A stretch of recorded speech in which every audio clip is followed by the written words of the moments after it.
At 8:46 a.m., the world changed forever.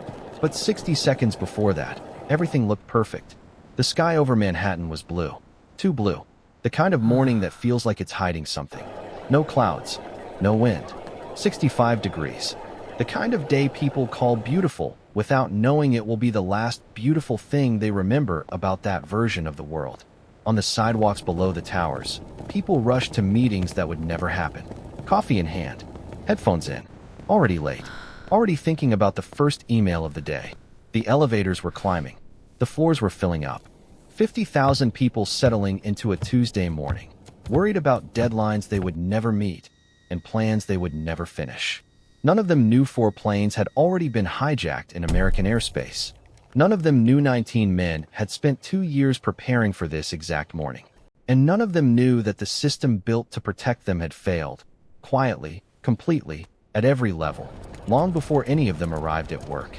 Without knowing it, thousands of people were starting a day they would never finish. The World Trade Center was not just a pair of buildings. It was the most powerful symbol of American dominance that existed anywhere on Earth.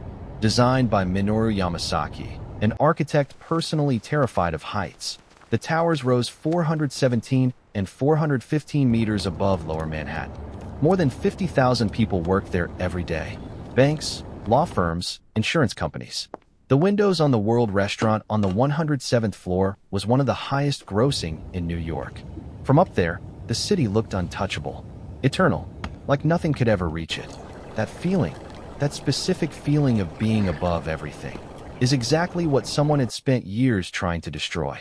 To understand September 11th, you have to go back 8 years. Because this is where everything starts to break. February 26, 1993. A bomb explodes in the underground garage of the North Tower. The plan: collapse it onto the South Tower. Kill tens of thousands. It fails. The structure holds. 6 people die. The towers are repaired. The story fades. But here's what no one realized. The people behind that bomb didn't stop. They evolved. Khalid Sheikh Mohammed spent years rebuilding the idea from scratch. No truck bombs this time. Something bigger. Something impossible to miss. He proposed using hijacked commercial planes, fully fueled, at cruising speed, as guided missiles aimed at the heart of American power. He brought it to Osama bin Laden in Afghanistan. Bin Laden said yes in 1999, and that's where the clock started. 19 men entered the United States legally. Real names. Real visas. They enrolled in flight schools in Florida and Arizona. Opened bank accounts. Rented apartments. Bought groceries. They weren't hiding. And that's exactly what made them invisible. The most dangerous cover in the world is looking completely normal. But here's what makes this worse. The CIA knew. In early 2000, 2 future hijackers attended an Al-Qaeda meeting in Kuala Lumpur, photographed under surveillance. The agency identified them, tracked them to Los Angeles, and then never told the FBI. What happened next is one of the greatest intelligence failures in American history. An FBI agent in Phoenix sent a memo to headquarters in the summer of 2001 warning that unusual numbers of Middle Eastern men were enrolling in flight schools. 2 analysts read it. Nothing happened. In Minneapolis, agents arrested a man who wanted to learn to fly a 747 but had no interest in takeoff or landing. They requested a warrant to search his laptop. Headquarters denied it. And then, the most damning moment of all. On August 6, 2001, a briefing landed on President Bush's desk. The title was not subtle. Bin Laden determined to strike in U.S. It mentioned hijackings. It mentioned domestic targets. Bush read it, asked no follow-up questions, and the meeting ended. No alerts. No additional screening. Nothing changed. 5 weeks later, all 19 hijackers walked through airport security without a single problem. Box cutters were legal. The checkpoints weren't built to stop men who had memorized the cockpit door override procedure for a Boeing 767. At 8:46 a.m., Flight 11 hit the North Tower between floors 93 and 99. And the world that existed before that moment was gone. Here's what most people don't know. The towers were designed to survive a plane crash. The engineers had modeled the impact of a Boeing 707, the largest aircraft of the 1960s, hitting at low speed in heavy fog. Their conclusion: the structure would hold. And they were right, for that specific scenario. But no one modeled a fully fueled Boeing 767 at cruising speed, aimed deliberately, carrying tens of thousands of liters of jet fuel. That fuel didn't just explode on impact. It cascaded down the elevator shafts, the same shafts that ran as open tubes through the center of the building, and ignited on floors far below the crash zone. The steel began to heat, past 600 degrees, past 800, past 1000. At those temperatures, steel doesn't melt, it bends. It sags. It stops doing the one thing the entire structure depended on it to do. The floors started to pull away from the columns. The columns started to bow inward. Above the impact zone, more than 1,000 people were trapped with nowhere to go. All 3 stairwells blocked. The roof locked shut. No helicopter could get close. The heat and smoke made it impossible. They had time. The North Tower stood for 102 minutes. But time without options is not a gift. It's something else entirely. They used that time to call. Phones pressed against shaking hands. Voices breaking through smoke. Hundreds of calls went out from the upper floors, to spouses, to children, to parents, to friends. Short calls, because the air was getting thin and the noise was overwhelming. People said they loved whoever was on the other end. They said not to worry. They said goodbye the way you say goodbye when you know it's the last time. And you want the last thing they hear from you to be something they can carry without it destroying them.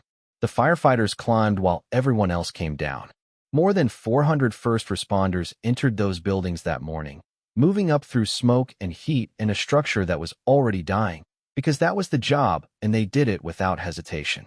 At 9:59 a.m., the South Tower began to fall.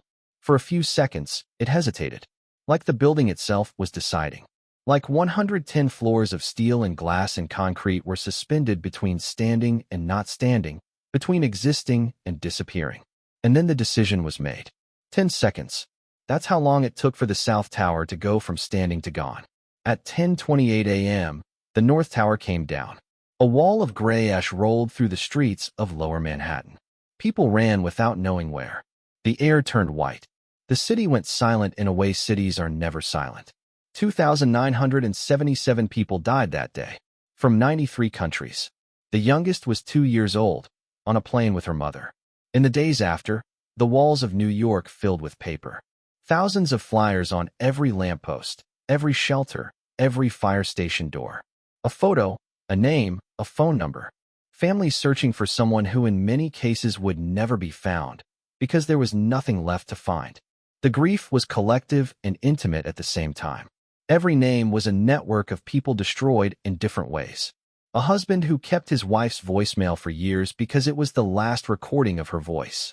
Children who grew up knowing their parent only through photographs and the memories of people who had loved them.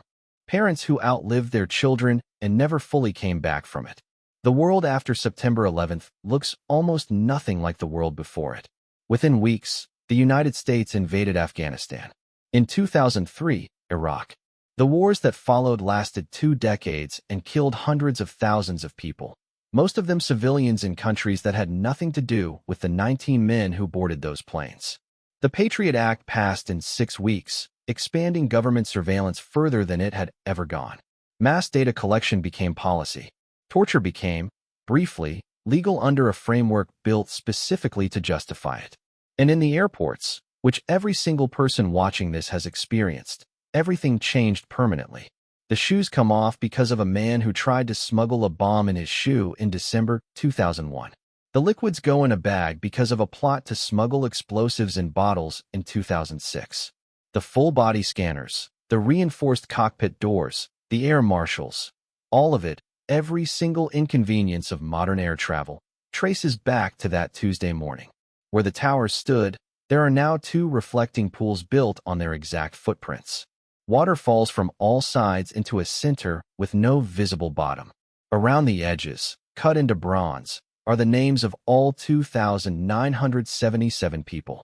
The firefighters who went up. The office workers who called home. The 2-year-old girl. The water falls without stopping. You cannot see where it ends. That's what that day was, and still is.